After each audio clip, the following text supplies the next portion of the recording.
পশ্চিমবঙ্গের প্রধান খবর। মালদহ কাণ্ডে এনআইএ তদন্ত। কালিয়াচকে ভোটার তালিকার বিশেষ সংশোধনী এসআইআর চলাকালীন বিচার বিভাগীয় আধিকারিকদের আটকে রাখার ঘটনায় তদন্তভার হাতে নিল এনআইএ। সুপ্রিম কোর্টের নির্দেশের পর আজই এনআইএ দল মালদহ পৌঁছাতে পারে।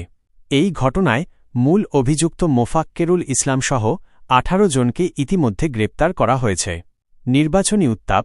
2026-এর বিধানসভা নির্বাচনকে ঘিরে রাজ্য রাজনীতি সরগরম। বিশেষ করে ভবানীপুর কেন্দ্রে মমতা বন্দ্যোপাধ্যায় বনাম শুভেন্দু অধিকারীর লড়াই নিয়ে রাজনৈতিক মহলে ব্যাপক চর্চা চলছে।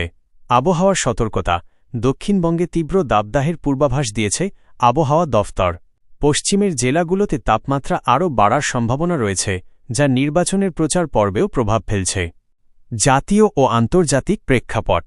Good Friday. আজ দেশজুড়ে পালিত হচ্ছে গুড ফ্রাইডে।